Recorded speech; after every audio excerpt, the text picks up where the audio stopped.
சாருக்கு எந்த ஊரு? இந்தியா.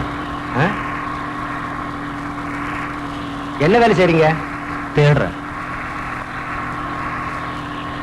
தேடிக்கிட்டே இருக்க வேண்டியதுதான்.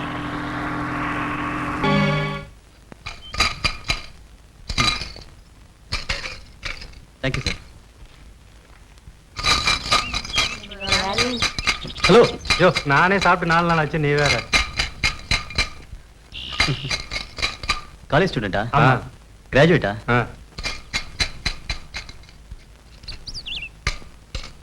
Very good.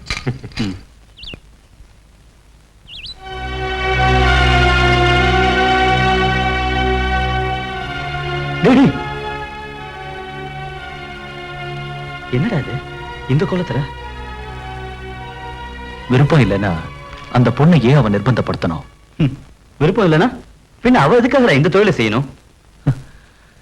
எப்படியோ எனக்கு அது ஒரு புது அனுபவமா இருந்தது. என்ன அடிவானதா? ஒரு நிருபரோட வாழ்க்கையில இது சாதாரணமானதுதான். விபச்சாரிங்களை பத்தி நான் எழுதுற தொடரோட ஆரம்பம் தான்டா இந்த அனுபவம். நீ அவங்கள பத்தி எழுதுறதுல முடிவு பண்ணிட்டியா? இந்த மாதிரி எத்தனை தொடர் வேணாலும் எழுதி தரேன் சார். திறமை உள்ளவங்க சாதிக்கிறதுக்கு எல்லா வகையிலும் நான் உதவியா இருப்பேன்.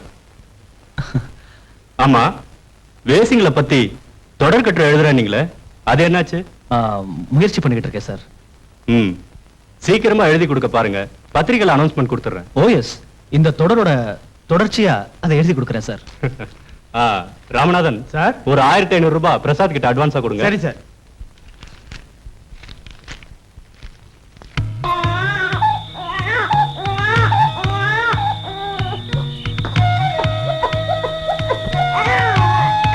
இப்ப எந்த லெவல்ல இருக்கு?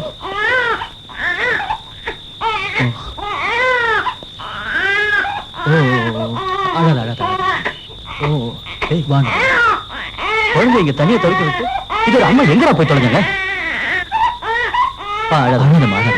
இந்த குழந்தையோட அம்மா எங்க? யாரும் இல்லையா?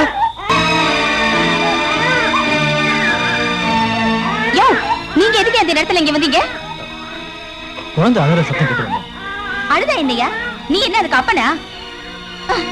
அதுக்கு பசிக்குது, அதான் அது அழுவுது. அப்ப அது வயிற்று பசிக்கு ஏதாவது கொடுத்துட்டு இந்த பழப்புக்கு போக வேண்டியதானே? ஏன் வயிறு நிறைஞ்சதையா? அதோட வயிறு நிறையும், அதனாலதான் இந்த பழப்புக்கு போறேன். இப்ப நீங்க இங்க வந்ததுனால அந்த வருமானம் போச்சு. இப்ப என் வயிறு நிறையும் பார்த்தேன், அதுல மண்ணை போட்டுட்டீங்க.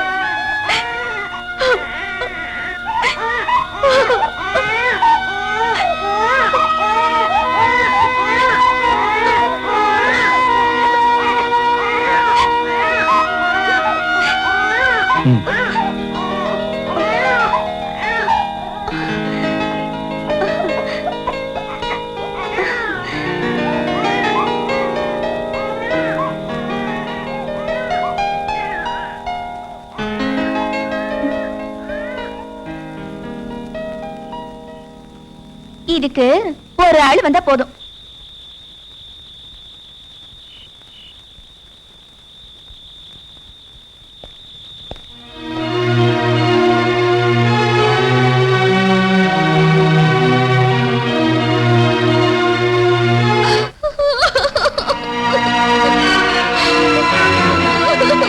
நீ அடம் பிடிக்கிறதுனால ஒரு பிரயோஜனம் இல்ல. மரியாதை வந்து தின்னடி. எனக்கு பசிக்கல. பசி இல்லையாடி? உன்னை வழிக்கு கொண்டு வர எனக்கு தெரியும். எனக்கு இது பழக்கம் இல்ல. பழக்கப்படுத்திக்கணும். நான் இங்க வந்தது சமையல் வேலைக்கு தான். உன்னை 3000 ரூபாய் கொடுத்து வாங்கினது சமையல் வேலைக்கு இல்லடி. கொடுத்த பணத்துக்கு 1000 கணக்குல உன்னை வச்சு சம்பாதிக்கத்தான். பிச்சைக்காரங்க தொடருக்கு வாசகர் மத்தியில நல்ல வரவேற்பு இருந்துட்டு வருது போல இருக்கு. இத படிச்சு பாத்தியா? பிச்சைக்காரங்களை பத்தி எழுதி சம்பாதிக்கிற நீங்க தான் உண்மையான பிச்சைக்காரங்க. இவங்களோட கேள்விக்கு நாம தகுந்த பதிலடி கொடுக்கணும். நாம இத பெரிய விஷயமா எடுத்துக்க வேண்டாம். இது நம்ம எடிட்டரோட லெட்டர். இன்னும் உடனே புது கட்டுரை எழுத சொல்லிருக்காரு. ஏதாவது புது மேட்டர் வச்சிருக்கியா என்ன? இருக்கு. அந்த புது அனுபவம் தான். என்னது? திரும்ப உதவாங்கவா?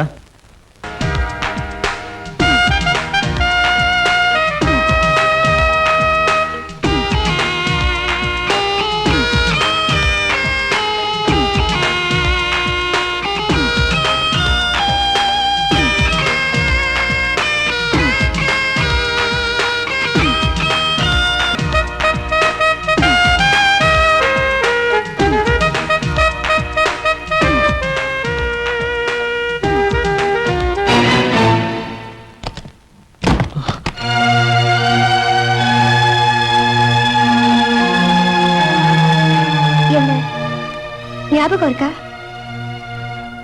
இல்ல. இங்க வரவங்க கிட்ட என்ன ஞாபகம் இருக்கான்னு கேட்க கூடாது.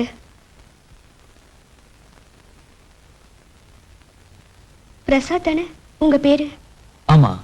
காலேஜ்ல நான் உங்களோட ஜூனியர். பேரு சுமதி. நீங்க போட்ட மனிதனின் மறுபக்கம் நாடகத்துல நானும் நடிச்சிருக்கேன். எனக்கு ஞாபகம் இருக்கு. சரி, உங்ககிட்ட ஒரு ரிக்வெஸ்ட். இனிமே இந்த பக்கம் வராதீங்க. ஏ, அன்னைக்கு சண்டை போட்டதுனாலயா? அதனால இல்ல. என்ன சுமதி, இப்ப நான் இங்க வந்தது மத்தவங்க மாதிரி எண்ணத்துல இல்ல. நீங்க இந்த தொழிலுக்கு வந்ததுக்கான காரணத்தை நான் தெரிஞ்சுக்கணும். அதுக்கு எனக்கு நீங்க கொஞ்சம் உதவ முடியுமா? என்னை பத்தி சொல்றது கூட எனக்கு சுதந்திரம் இல்ல. என் படுக்கைக்கு வரவங்களை சந்தோஷப்படுத்துறதுதான் என்னோட தொழில். உங்களுக்கு நான் எப்படி உதவ முடியும்? சுமதி, நான் ஒரு கட்டுரை எழுதிக்கிட்டு இருக்கேன். அது பத்திரிகையில வெளியானதுக்கு அப்புறம் உங்களோட பாதுகாப்புக்காக ஒரு அமைப்பையே உருவாக்கணும். ஆமா, நீங்க இந்த நிலைமைக்கு வர காரணம்? படிச்சிட்டு இருக்கும்போது சினிமாவில் நடிக்க ஒரு வாய்ப்பு கிடைச்சது. அந்த பட ப்ரொடியூசர் கிட்ட நான் என் மனசை பறி கொடுத்தேன். அதை புரிஞ்சுக்கிட்டு அந்த ஆளு என்ன பல பேருக்கு பங்கு போட்டு நிறைய பணம் சம்பாதிச்சது என்ன அம்போன்னு விட்டுட்டான். அதனாலதான் எனக்கு வாழறதுக்கு வழி தெரியாம இங்க வந்துட்டேன். உங்களை மாதிரி இருக்கிற மத்த பொண்ணுங்களுக்கும் ஒவ்வொரு அனுபவங்கள் இருக்கும். அவங்க கிட்ட பேசுறதுக்கு எனக்கு ஒரு வாய்ப்பு உண்டாக்கி தர முடியுமா? இது நடத்துற ஆளோட அனுமதி இல்லாம அவங்க சம்மதிக்க மாட்டாங்க. அவர் எங்க இருக்காரு? அந்த பொண்ணுங்களுக்கு அவரை பத்தி தெரியும். அவங்க கிட்ட கேட்டாலும் சொல்ல மாட்டாங்க. சரி, நான் கிளம்புறேன்.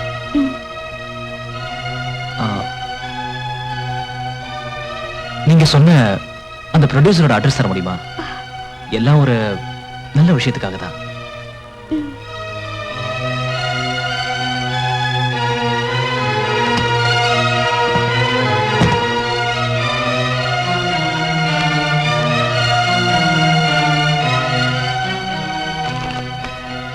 அட்ரஸ் இதுக்கு பின்னால இருக்கு.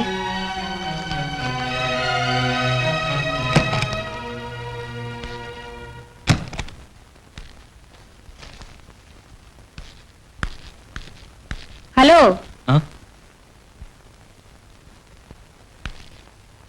என்ன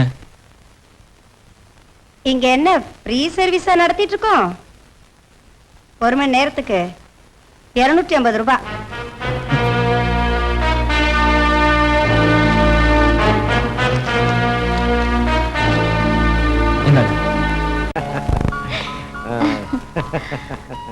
என்ன உனக்கு ஞாபகம் இருக்கா? உங்களை மாதிரி உள்ளவங்களெல்லாம் நான் மறக்க மாட்டேன் சார். இப்போ வந்த விஷயம் சார். நான் வந்த விஷயம் என்னன்னா, இடம் காலியாவே இருக்கு. அதானே சார்? இதான் சாரோட ஸ்பெஷாலிட்டி. நான் மனசுல நினைச்சத நீங்க அப்படியே பட்டுன்னு சொல்லிட்டீங்க.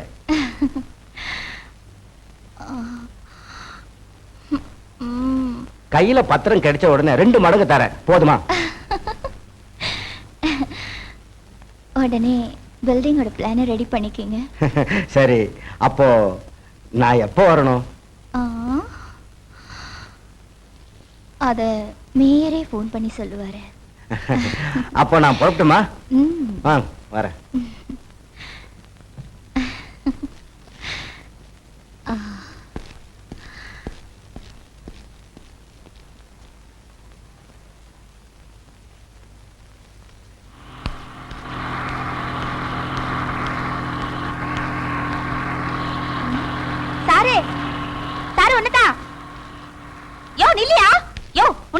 நில்லையா? இந்த முதல்ல இந்த குழந்தை இப்படி. பைத்தியமா நீ என்கிட்ட குழந்தை கொடுக்குற? கொஞ்சம் இரிய முடிய கட்டிட்டு வாங்கிக்கிறேன். நீயும் குழந்தையா இருந்துதா பெரிய ஆளா இருக்க. யாராவது பார்த்தா என்ன நினைப்பாங்க? என்கிட்ட பல பேர் வந்துட்டு போறாங்க. யாரு என்ன நினைப்பாங்க? உனக்கு என்ன வேணும்? நீ வேணும். எனக்கு ஒண்ணு ரொம்ப பிடிச்சிருக்கு. உன் கூட வரட்டா? எனக்கு அது பிடிக்காது. பின்ன என்னத்துக்கு எனக்கு பணம் கொடுத்த? நீ கஷ்டப்படுறேன்னு. அப்படின்னா போ. இனிமே உன்னை நான் கூப்பிட மாட்டேன். உனக்கு இப்ப பணம் வேணுமா?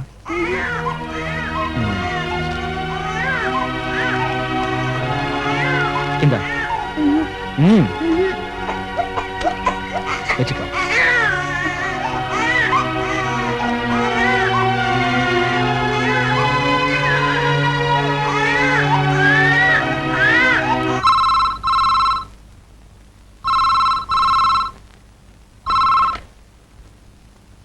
ஹலோ, சாரதா ஹியா. நான் ஹாஸ்டல் வார்டன் பேசுறேன். என்ன மேடம்? உங்களை நாளைக்கு கண்டிப்பா பிரின்சிபல் வந்து பார்க்க சொன்னாங்க. என்ன விஷயம்?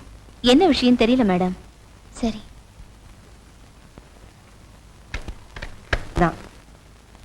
பட் ஆக்டிவிட்டீஸ்ல மட்டும் அவ சரியில்லை. மிஸ் சாரதா, இவ இப்ப கர்ப்பமா இருக்கா. அவளை செக்அப் செஞ்ச டாக்டரே அப்படி சர்டிபிகேட் கொடுத்திருக்காங்க. தப்பான விஷயத்த யார் செஞ்சாலும் அவங்கள வெளியே அனுப்புறதுதான் போர்டோட தீர்மானம்.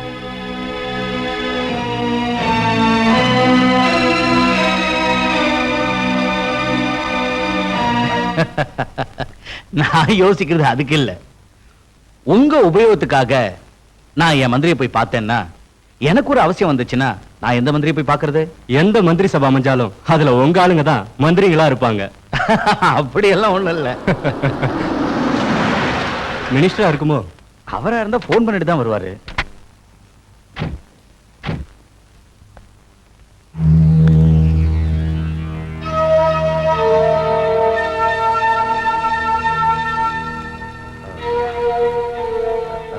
நாம இத பத்தி நாளைக்கு பேசலாம். இப்ப நீங்க புறப்படுங்க. அப்ப நாங்க புறப்படுறோம். வரேன் சார்.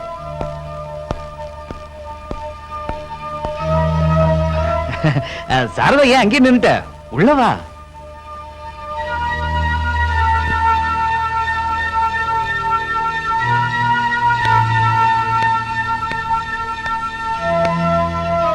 உட்காரு. இது யாரு? புதுசா இருக்கு. என் தங்கச்சி. தங்கச்சியா? உனக்கு இப்படி ஒரு தங்கச்சி இருக்கிற விஷயம் எனக்கு இப்பதான் தெரியுது. எனக்கு ஒரு தங்கச்சி இருக்கிற உண்மைய நான் உங்ககிட்ட மட்டும் இல்ல, யார்கிட்டயுமே இது வரைக்கும் சொன்னதில்ல.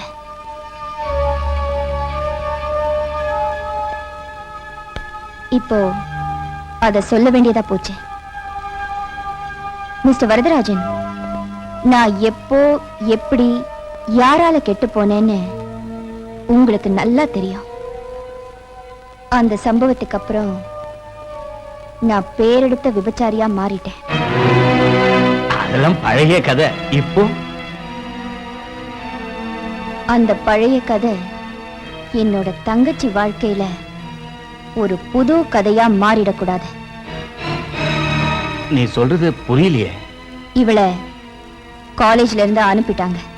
ஓஹோ, இந்த விஷயத்துக்காக தான் இவ்வளவு கவலைப்பட்டு இருக்கியா? எந்த காலேஜ்னு சொல்லு, நான் கூப்பிட்டு சொல்றேன். கல்யாணம் ஆகிறதுக்கு முன்னாடியே கர்ப்பமா இருக்கிற இவளை காலேஜ்ல சேர்த்துக்கிறதுக்கு அது ஒண்ணும் பிரசவ ஆஸ்பத்திரி இல்ல சார். இப்பதான் எனக்கு எல்லாம் புரியுது. உன் தங்கச்சி காலேஜ்ல எவனையோ காதலிச்சிருக்கா, கர்ப்பம் ஆயிட்டா. அவனையே தேடி பிடிச்சி இவளுக்கு கல்யாணத்தை பண்ணி வைக்கணும். அதுக்கு என்னோட உதவி தேவை, அவ்வளவுதானே? கவலையே படாத, நானே கல்யாணத்தை பண்ணி வைக்கிறேன். நிச்சயமா பண்ணி வைப்பீங்களா? சத்தியமா. அது சரி, அவ யாரு என்னங்கறதெல்லாம் தெரியுமா? தெரியும். உங்க மகன்தான்.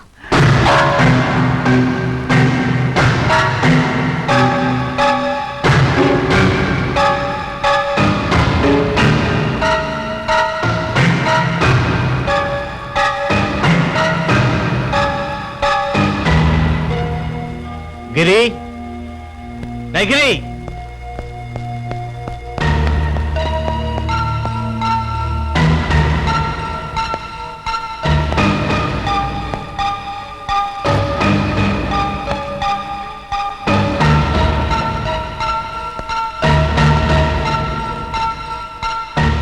இந்த பொண்ணு உனக்கு தெரியுமா?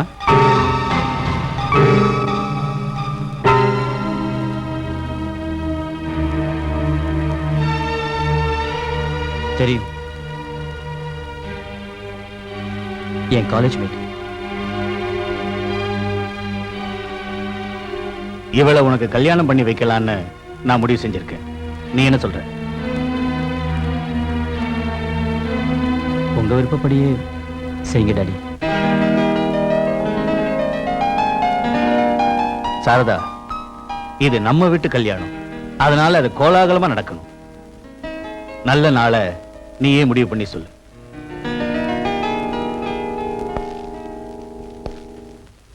சந்தோஷமா போயிட்டு வாங்க. இன்னையில இருந்து இவ உன் தங்கச்சி இல்ல, என்னோட மருமக.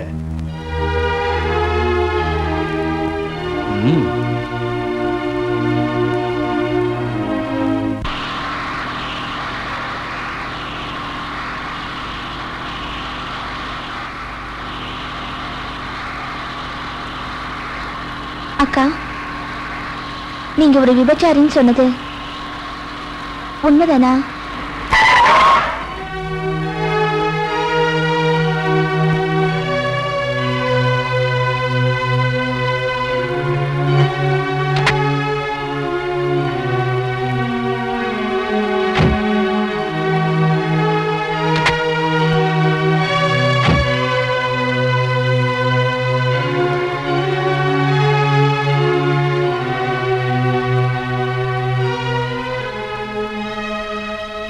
இன்னொரு உண்மை உனக்கு தெரியாது.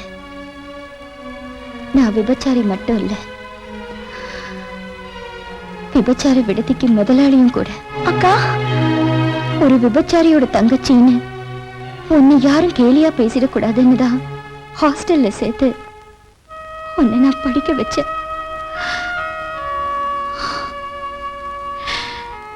கூட பிறந்தவங்கிற பாசத்தை மறந்து நான் தனியா வாழ்ந்தேன். இதெல்லாம் உன்னோட நன்மைக்காக நான் செஞ்சேன். ஆனா நீ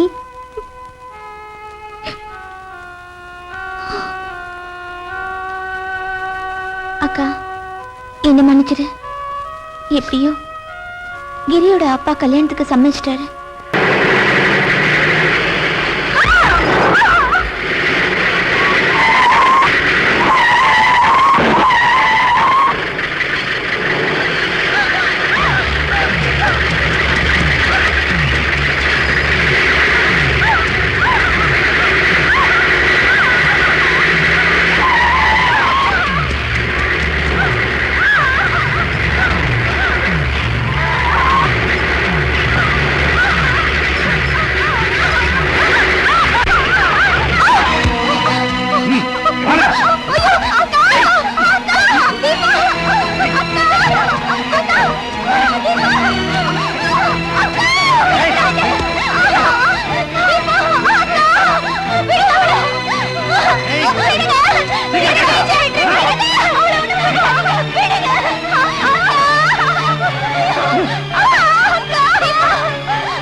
கல்லூரி மாணவி தீபா கொலை செய்யப்பட்டாள். தீபா என்ற கல்லூரி மாணவி தனது சகோதரியுடன் காரில் வந்து கொண்டிருக்கும் போது ஜீப்பில் வந்த 4 ரவுடிகள் அவர்களை வழிமறித்தனர். அவர்கள் இருவரும் தப்பிக்க முயற்சி செய்த போது அந்த ரவுடிகளின் பிடியில் சிக்கிக் கொண்டனர். சகோதரி சாரதா முன்னிலையிலே தீபாவை ஜீப் ஏற்றி கொன்றுவிட்டு தப்பிச் சென்று விட்டனர். போஸ்ட்மார்ட்டம் ரிப்போர்ட்டில் தீபா கர்ப்பம் என தெரிய வந்துள்ளது. போலீஸ் விசாரணையும் தொடங்கியுள்ளது. ஏண்டா, இந்த தீபா சாரதாவோட தங்கச்சியா?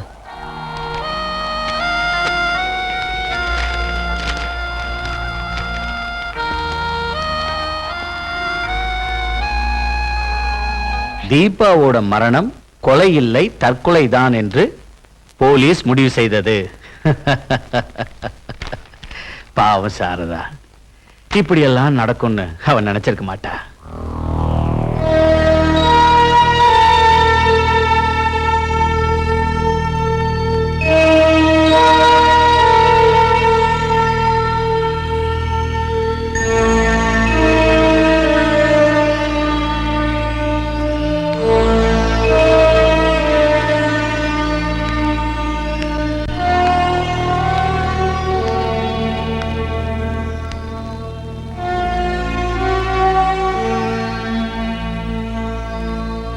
இந்த சமயத்துல தொந்தரவு பண்றது மரியாதை இல்லைன்னு நினைக்கிறேன்.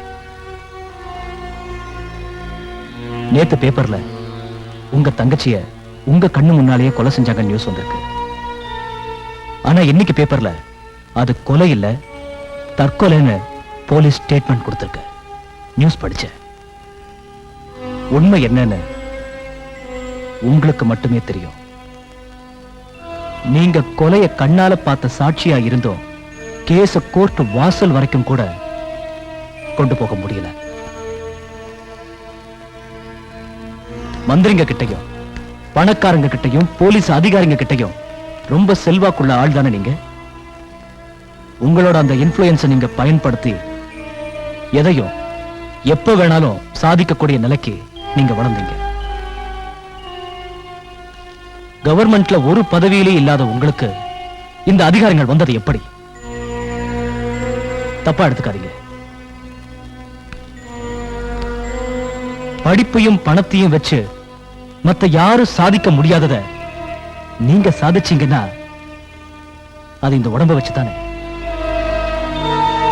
இப்பவும் உங்க அழகுல மயங்குறவங்க எத்தனையோ பேர் இருக்காங்க. உங்களை பயன்படுத்தி சம்பாதிச்சவங்க எத்தனையோ பேர் இருக்காங்க. ஆனா அவங்க யாரும் இப்ப உங்களுக்கு ஹெல்ப் பண்ணல, பண்ணவும் மாட்டாங்க. காரணம், ஒரு விபச்சாரியோட தங்களுக்கு இருக்கிற தொடர்பு வெளியே தெரிஞ்சா அது அவமானம் நினைக்கிறாங்க. உங்க கூட சம்பந்தப்பட்ட இந்த பெரிய மனுஷங்க எல்லாத்துக்கும் தலையாட்டுவாங்க. நீங்க சொன்ன ஓடி வருவாங்க. நீங்க சொன்ன 2 கையும் கட்டிக்கிட்டு நிப்பாங்க. தீபாவோட கொலைக்கு காரணமான வரதராஜன், அவனை காப்பாத்தின மந்திரி, அந்த கேஸ மறைச்சு மாத்தி அதை தற்கொலைன்னு எழுதின சர்க்கிள் இன்ஸ்பெக்டர், இவங்க எல்லாரையும் சட்டத்தோட பிடியில சிக்க வைக்க உங்களால முடியும்.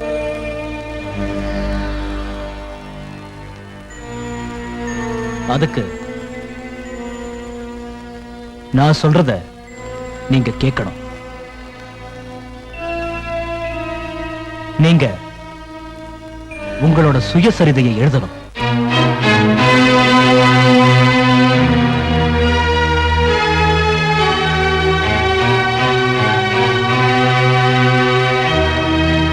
நீங்க சுயசரிதையை எழுதுறீங்கன்னு ஒரு தலைப்பு மட்டும் பேப்பர்ல வந்தாலே போதும், பல பேரோட அஸ்திவாரம்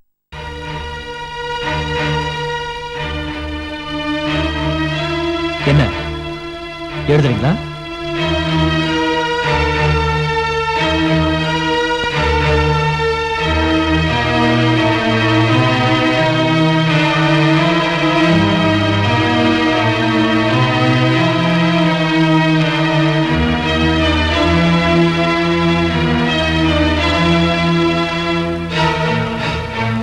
எழுதுறேன்.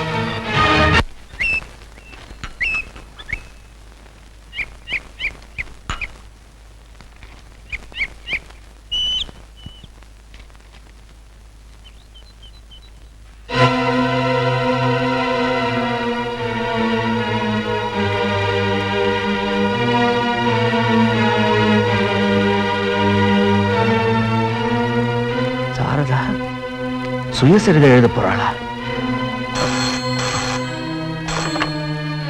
ஹலோ, யாரு? நான் தான். இன்னைக்கு பேப்பர் பாத்தியா? படிச்சுக்கிட்டே இருக்க, நீங்க கூப்பிடுறீங்க சார். யோ, அந்த சாரதா சுயசரிதை எழுதுறாளாம். அதுல என்னையும் உன்னையும் எழுதிடுவாளோன்னு பயமா இருக்கு. அதான் சார் எனக்கும் பயமா இருக்கு. நீ கல்லூரி மங்க மாதிரி இருந்தா அவளோட சுயசரிதை வெளியே வந்துரும். இப்ப என்ன சார் செய்யறது? என்ன செய்வியோ தெரியாது. நீ அவகிட்ட போய் எழுதாம இருக்கிறதுக்கு என்ன வேணும்னு கேளு. சரி.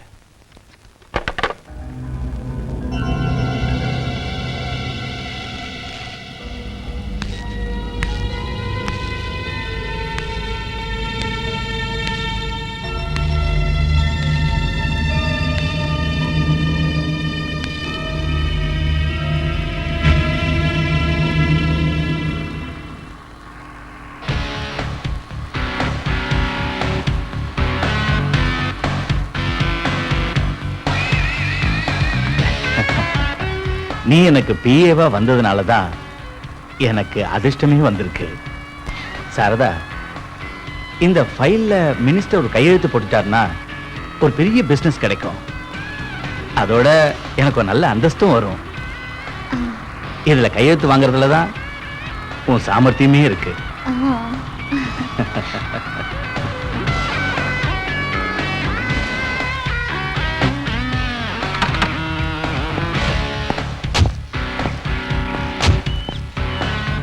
மினிஸ்டர் உள்ளதா இருக்காரு, நீ உள்ள போ. அப்போ நீங்க? நீங்க ரெண்டு பேரும் பேசிக்கிட்டு இருங்க, நான் ஒரு ஃபோன் பண்ணிட்டு வந்துடுறேன். Good morning sir. Good morning. Varadarajan எப்போ உன்னை பத்தி தான் சொல்லுவாரு. சரதா, அவரோட பிஏ எத்தனை மாசமாச்சு? 6 மாசம் ஆச்சு. உனக்கு இதை விட ஒரு நல்ல வேலை வாங்கி தர என்னால முடியும். ஆனா வரதராஜன் தப்பா நினைச்சுக்குவாரே. சார், அந்த ஃபைல்ல கையெழுத்து போட்டா? உன்னோட அழக பார்த்ததும் கையெழுத்து போடுறதையே நான் மறந்துட்டேன்.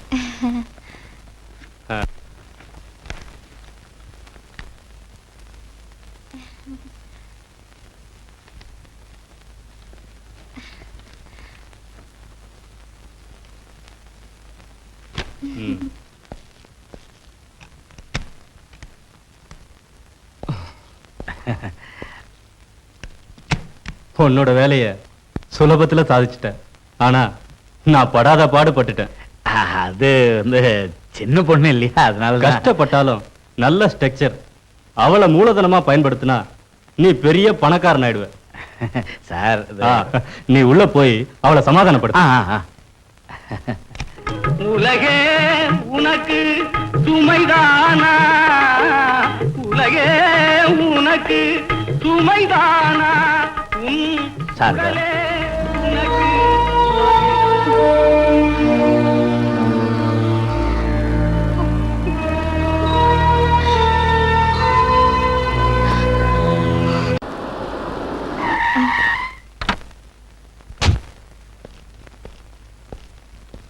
பிரசாத், சம்பந்தப்பட்ட முதல் கொம்பன் வீடு தேடி வந்துட்டான்.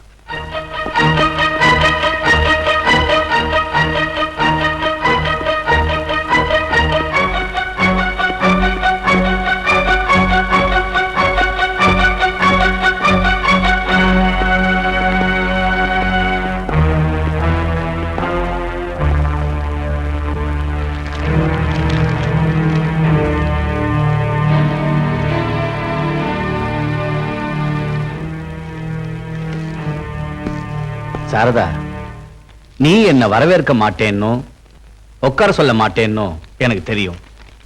அதெல்லாம் தெரிஞ்சுதான் நான் இங்க வந்திருக்கேன். நான் உங்ககிட்ட கொஞ்சம் தனியா பேச வேண்டியிருக்கு. உங்களை மாதிரி உள்ளவங்க என்கிட்ட பிரைவேட்டா பேசுறதுக்கு என் பெட்ரூம் தான் வசதியான இடம்.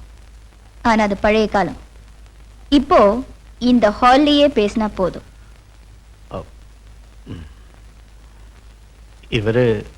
இவரு பிரசாத், ஜேர்னலிஸ்ட். Excuse me.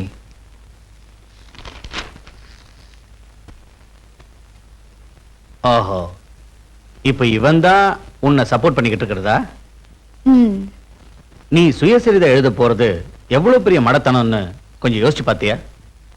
நீயே உன்னை அசிங்கப்படுத்தி அம்பலப்படுத்த போறியா? என்னை வச்சு பலதும் சம்பாதிச்சாங்க.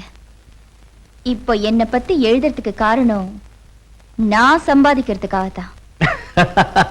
அது சரி, அது இருக்கட்டும். நீ இவ்வளவு பெரிய காரியத்தை எப்படி சாதிக்க போற? மிஸ்டர் வரதராஜன், என் தங்கச்சிய உங்க மகனுக்கு கல்யாணம் பண்ணி வைக்கிறேன்னு எனக்கு வாக்கு கொடுத்துட்டு அவளை ஏன் கண் முன்னாலேயே நீங்க ஆளை வச்சு கொன்னீங்க. என்ன பைத்தியக்காரத்தனமா பேசுற? உன் தங்கச்சியை நான் கொல்ல சொன்னேன்னா? அப்படி இருந்தா கொலைப்பழிய சுமத்தி கேஸ் போட்டு என் மேல நடவடிக்கை எடுக்கலாம்ல? கேஸ் கோர்ட்டுக்கு வரதுக்கு முன்னாடியே நீங்க கொடுக்க வேண்டியதை கொடுத்து ஃபைலை க்ளோஸ் பண்ணிட்டீங்களே. மினிஸ்டரும் சர்க்கிள் இன்ஸ்பெக்டரும் இந்த விஷயத்துல உங்க பின்னாடி இருந்தாங்கங்கிறது எனக்கு நல்லா தெரியும். நீங்க இங்க இருந்து போலாம். சாரதா, அனாவசியமா நீ என்ன மாதிரி ஆளுங்களோட கோபத்தை சம்பாதிச்சுக்காத. என்ன பயமுறுத்துறியா? நான் யாருக்கும் பயப்பட மாட்டேன். என் உடம்ப அநியாயமா ருசி பார்த்த எல்லார பத்தியும் எல்லா விஷயத்தை பத்தியும் நான் எழுதுவேன். ஓ, அப்போ நீ தீர்மானிச்சிட்ட. நான் கடைசியா சொல்றேன், உன் சுயசரிதைய எழுதாத. எழுதுனா வரதராஜன், உன்னால ஒரு மயிரையும் ஒடுங்க முடியாதுடா. ஆ.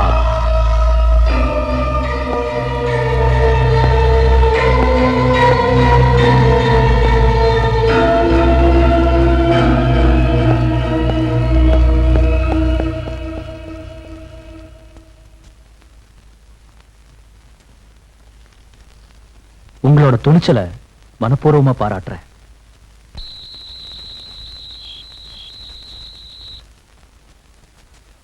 நீங்க சொல்றத பார்த்தா சாரதாவை சுயசரிதை எழுத விடாம பண்றது ரொம்ப கஷ்டம் போல தோணுது. அதெல்லாம் தெரிஞ்சுதானே நான் உங்ககிட்ட ஒரு வேலை செய். அவள் இந்த மாதிரி எழுத வைக்கிறது பிரசாத்ங்கிற ஒரு பத்திரிக்கை ரிப்போர்ட்டர். அவனை உள்ள தள்ளுறதுக்கு ஏதாவது வழி இருக்கா? ஒரு நிருபர் அரசு செஞ்சா அவங்க சங்கம் சும்மா இருக்காது. அது குழப்பமாயி இன்னும் பிரச்சனையில தான் முடியும். சாரதாவை பத்தி சொல்ல வேண்டியதெல்லாம் சொல்லிட்டேன். ஒண்ணு தெரிஞ்சுக்க, அது பிரசுரம் ஆச்சுன்னா அதிகமா பாதிக்கப்பட போறது நீதான். ஏன்னா நீ ஒரு கவர்மெண்ட் சர்வெண்ட். உடனடியே இதுக்கு ஒரு முடிவு எடுத்தே ஆகணும்.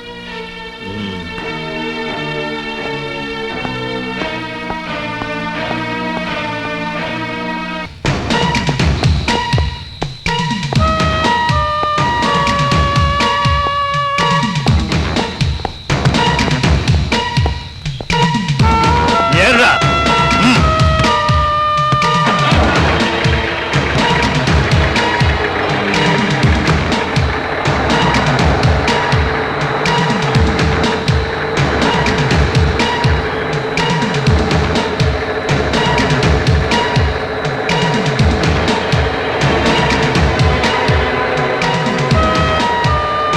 நிறுத்து வண்டிய. வாடாங்க வாடாங்கண்ணா. டேய், இனிமே இந்த மாதிரி தப்பு பண்ணாதடா. போடா.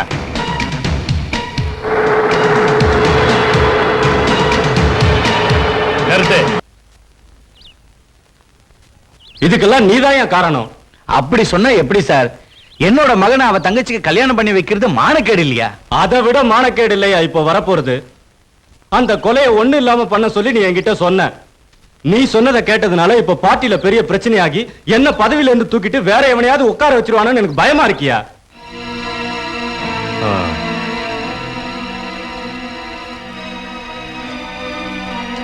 சாரதா சுயசரிதை எழுதட்டும்.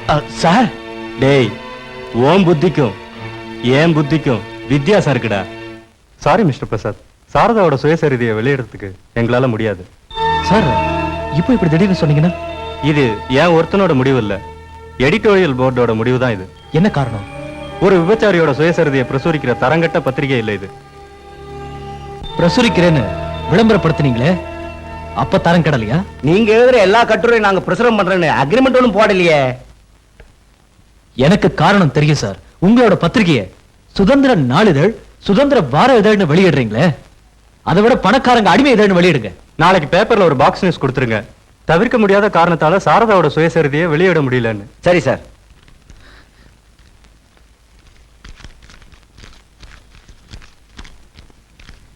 இந்தாங்க உங்க அட்வான்ஸ்.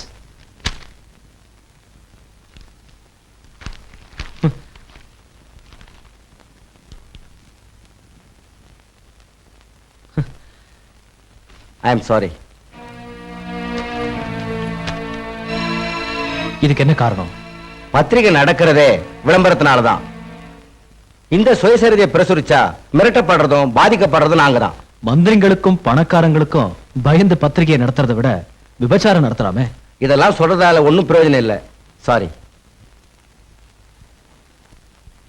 மினிஸ்டர் எல்லா பத்திரிகை ஆபீஸ்லயும் சொன்னதுனாலதான் அதை பிரசுரிக்காம அப்படியே நிறுத்திட்டாங்க. இனி அவளை வளர விட்டா நிச்சயமா நமக்கு ஆபத்து தான். இனிமே அவன் நமக்கு எதிரியா வரமாட்டா.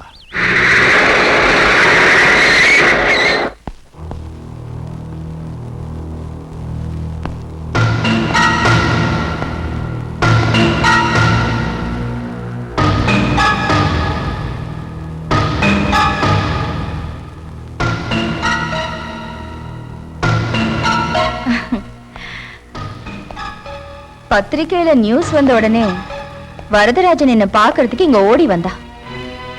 உடனே நீங்களும் வருவீங்கன்னு எதிர்பார்த்தேன். ஆனா நீங்க வரல. பத்திரிக்கையில பிரசுரமாகலன்னு தெரிஞ்சதும் என்ன பாக்குறதுக்கு நீங்க வந்திருக்கீங்க. தைரியமா வந்த விஷயம் உன்னை அரெஸ்ட் பண்றதுக்கு. காரணம் விபச்சாரம் நடத்தின குற்றத்துக்கு. விபச்சாரம் நடத்துறதுக்கு வீடு எடுத்து கொடுத்ததே நீங்க தானே. பணக்காரங்களை எனக்கு அறிமுகப்படுத்தி வச்சதும் நீங்க தானே.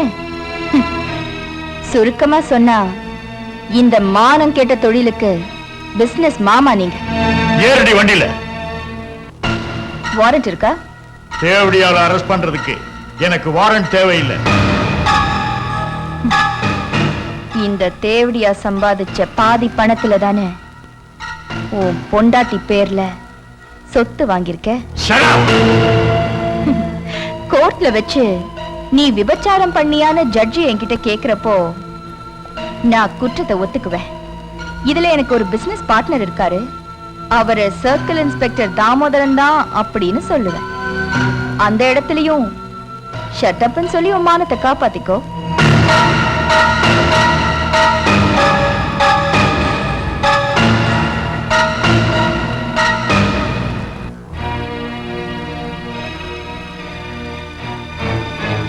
என்ன அரெஸ்ட் பண்ணி பார்க்கலாம்.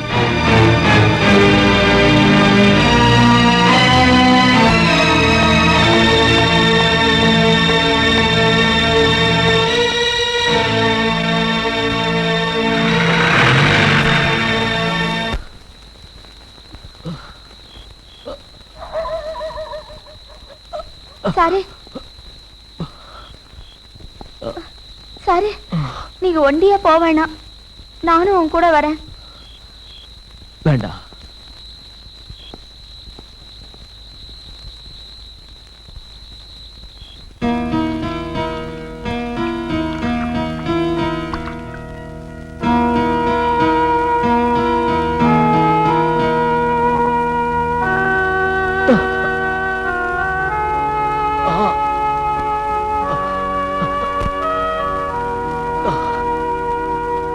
சாரு இங்க தனியா இருக்கீங்க? இல்ல, கூட ஒருத்தர் இருக்காரு. போதும் போதும். ஐயோ, ஒத்தடம் கொடுக்கலனா ரத்தம் கட்டிக்கும், அப்புறம் எந்திரிச்சு நடக்கவே முடியாது. ஒத்தடம் கொடுத்துக்குங்க, நான் போறேன். இந்த பாதி ராத்திரி இல்லையா? தெருவுல கிடக்குறவளுக்கு பயம் என்ன இருக்கு? விடிஞ்சதுக்கு அப்புறம் போனா போதும். அங்க போய் படுத்துக்க. ம். இது பாரு, அந்த பாயை எடுத்துக்க.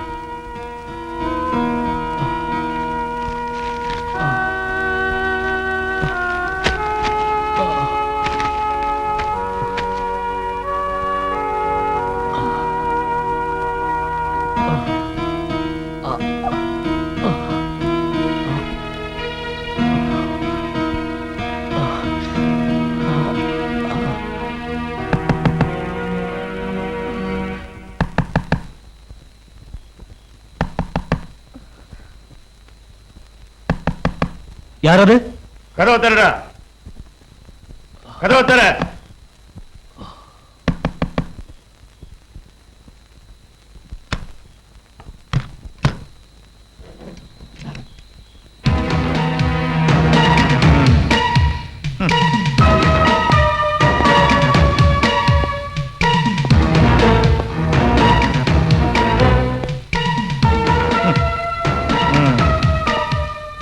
நல்லா இருக்கு.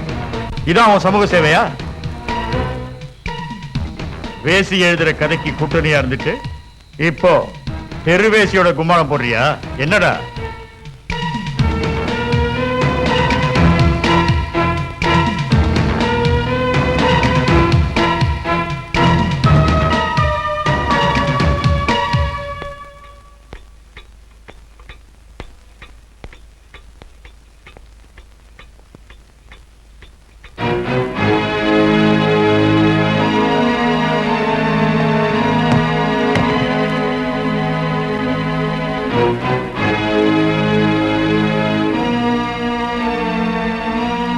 வக்கீல் சார்,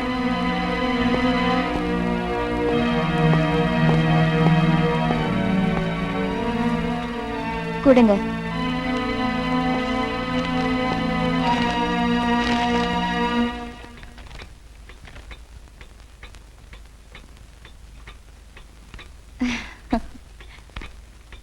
எல்லாரையும் திறந்து விடுங்க. இன்ஸ்பெக்டர் சார், நீங்க அரெஸ்ட் செஞ்சீங்க, நான் ரிலீஸ் செஞ்சுட்டேன்.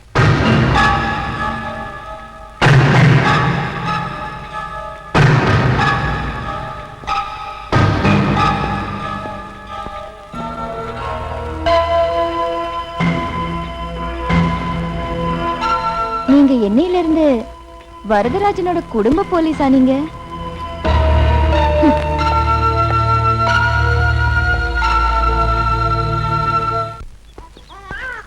என்னடா? என்னப்பா? சரி சரி.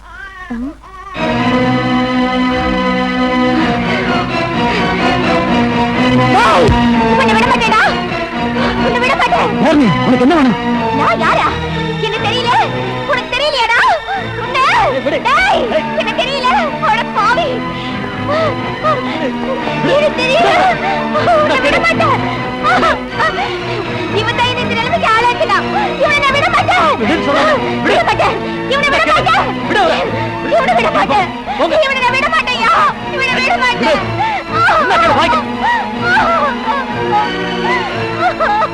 நீ எதுக்கு அவரோட சண்டை போட்ட? உனக்கு அவரோட பழக்கம் இருக்கா? அவன் கூடவே இருந்தேன். என்ன கல்யாணம் பண்ணிக்கிறதுக்கு ஊருக்கு கூட்டிட்டு போறேன்னு அவன் சொன்னான். பொழுது விடிஞ்சு பார்த்ததும் அந்த ஆளை காணோம். ராத்திரியில வீட்டை விட்டு போக கூடாதுங்கிறது காட்டுல கட்டுப்பாடு. அவனை நம்பி வந்ததுனால என்ன காட்டை விட்டு விரட்டிட்டாங்க. கொஞ்ச நாள் அவனை தேடி நான் அலைஞ்சு பார்த்தேன். அதனால ஒரு பிரயோஜனமும் இல்ல. அதான் இங்க வந்துட்டேன். அப்புறம் நான் இந்த தொழிலையே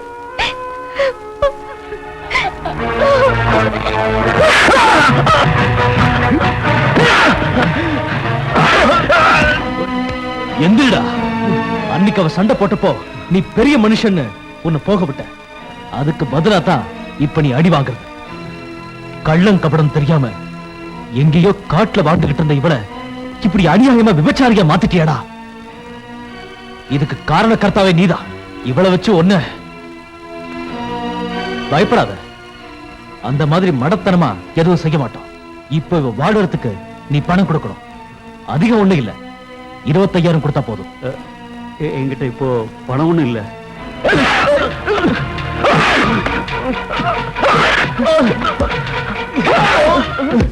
எடுடா. சார் அடிக்காதீங்க சார், என்கிட்ட இருக்கிறத கொடுத்துறேன். எடுடா.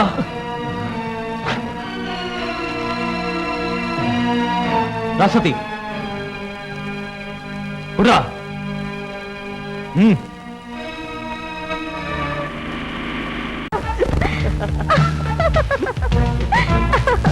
Hey. Oh God. You are naughty.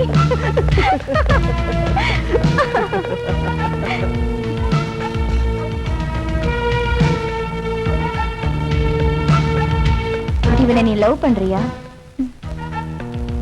ஓ வயித்துக்குள்ளேயும் இவனோட லவ் வளர்தா என்ன? யார் நீங்க? டீசன்சி இல்லாம பேசுறீங்க. நீ தேர்ந்தெடுத்தவன் டீசன்சி இல்லாதவங்கிறதுனாலதான் என் தங்கச்சி லவ் பண்ற மாதிரி நடிச்சு அவளை கர்ப்பிணி ஆக்கி கொன்னவன் இவன். கிரி என்ன வளரா இவ? இவளே ஒரு பாப்புலரான தேவடியா? இவ தங்கச்சிக்காரி மட்டும் எப்படி இருப்பாளா? அவன் எவளோட போய் கர்ப்பமானதுக்கு என்ன சொல்றா?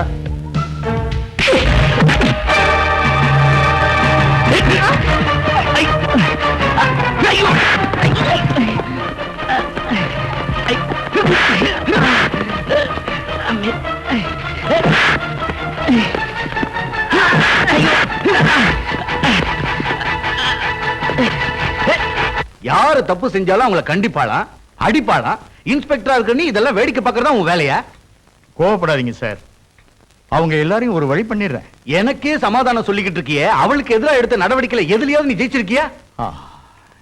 இதுவரைக்கும் எடுத்த நடவடிக்கைகள் எல்லாம் நான் தோத்துட்டேன். நான் ஒத்துக்கிறேன்.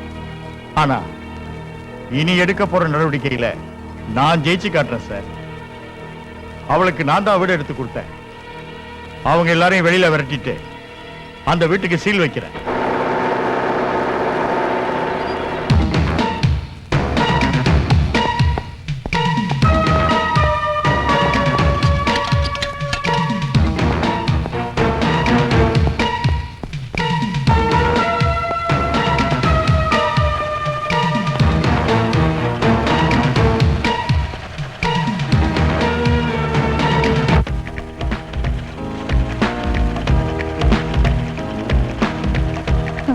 சாருக்கு ரொம்ப ஆச்சரியமா இருக்கு போல இருக்கு.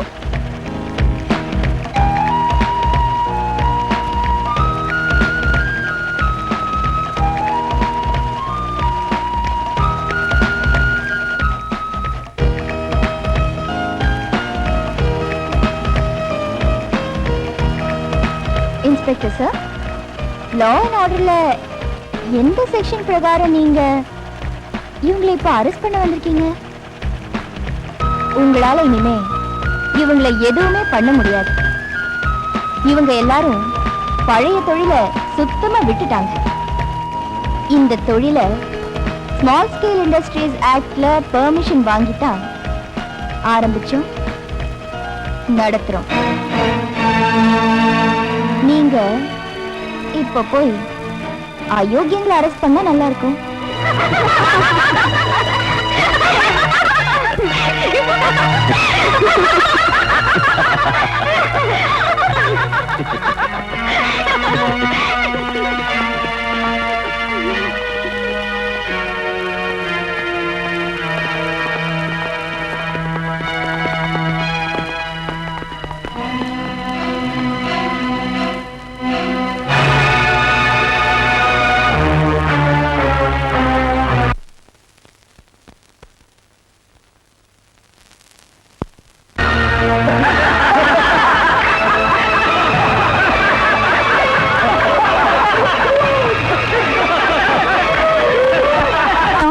அந்த ஆளுகிட்ட இருந்து சாரு வாங்கி தந்த காசை நான் தர்றேன். என் கையில இருக்க காசையும் நான் தரேன். அவ சொந்த பிரஸ்ல அச்சடிக்கிறத தடை செய்ய முடியுமா? அச்சடிக்கிறத தடை செய்யலனாலும் இப்ப அத விநியோகம் பண்றத தடை பண்ணியே ஆகணும். தடை பண்ணாம விட்டா நம்ம 2 பேர் தலையும் உருள்றது நிச்சயம்.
உன் வாழ்க்கை கதையில எங்களை பத்தி நல்லா எழுதியிருக்கல்ல, ஃபர்ஸ்ட் இஷ்யூ நானே வாங்கிக்கிறேன். ஏய்! ம். போடா, வாங்கடா.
Congratulations madam. உங்களோட சுயசரிதை வெளியே வந்ததோட பலன் சென்ட்ரல் மினிஸ்டர் ஜனார்தனனை மந்திரி சபையிலிருந்து டிஸ்மிஸ் செஞ்சுட்டாங்க. சர்க்கிள் இன்ஸ்பெக்டர் தாமோதரன் மாதிரி இருக்கிற எல்லா ஆபீசர்ஸையும் சஸ்பெண்ட் பண்ணிட்டாங்க. ஒரு என்கொயரி கமிஷனையும் கவர்மெண்ட் நியமிச்சிருக்கு.